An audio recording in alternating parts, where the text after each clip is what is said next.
সবচেয়ে সুবিধাজনক দীঘায় যাওয়ার কিছু মুহূর্ত। Local train.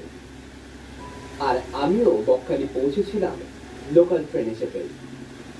এই যে আমরা চলে এসেছি শিয়ালদা স্টেশনে। একদম সকালবেলা শিয়ালদা স্টেশনে পৌঁছে মাথা পিছু 25 টাকা দিয়ে টিকিট কেটে চলুন শিয়ালদা সাউথের দিকে। যেহেতু সকালে 5:20 এবং 7:14 শিয়ালদা নামখানা লোকালে যাওয়াটা সব থেকে বুদ্ধিমানের কাজ, তাই আমরা অপেক্ষা করতে লাগলাম 7:14 নামখানা লোকালের জন্য। এই যে নামখানা লোকাল দিয়ে দিয়েছে পুরীতে, আর দেখুন সবাই দৌড়াদৌড়ি লাগিয়েছে, কারণ এই ট্রেনটাই চরম ভিড় হয়, ঠিক আছে? তাই আপনারা একটু সামনে সামনে আসবেন। আর এটাই প্রথমে লক্ষ্মীকান্তপুর যাবে এবং লক্ষ্মীকান্তপুর থেকে এটা নামখানা লোকাল হয়ে যাবে।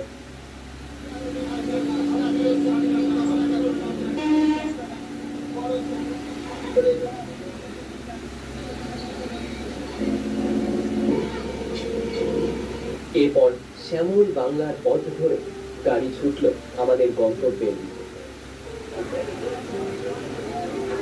এই যে লক্ষ্মীকান্তপুরে এসে আমাদের ট্রেন থেমেছে, যেহেতু এখানে ট্রেনটা 15 মিনিটের জন্য দাঁড়ায়, সেই কারণে যারা শিয়ালদা থেকে আসেন না তারা অনেকেই এই জায়গায় নেমে তাদের সকালের ব্রেকফাস্টটা সেরে নেন।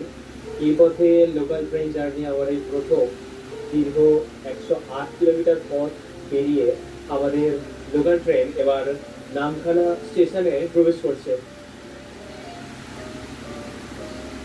এই স্টেশন থেকে বেরিয়ে স্টেশনের সামনেই এই টোটো স্ট্যান্ড থেকে টোটো নিয়ে আপনারা মাথা পিছু 50 থেকে 60 টাকার বিনিময়ে পৌঁছে যেতে পারেন বকখালি, এবং এখান থেকে কিন্তু মৌসুমী আইল্যান্ডেও আপনারা যেতে পারেন চাইলে। তবে আমরা সামনের রোড থেকে অটো নিয়ে যাওয়ার জন্য যাচ্ছি, দেখি সেখান থেকে অটো পাওয়া যায় কিনা। ডাইরেক্ট বাস কিন্তু ছাড়ে বকখালি যাওয়ার, বাসের হচ্ছে 30 টাকা ভাড়া। আর এই সামনেটাই আছে হচ্ছে এই যে অটো স্ট্যান্ড, অটো 40 টাকা।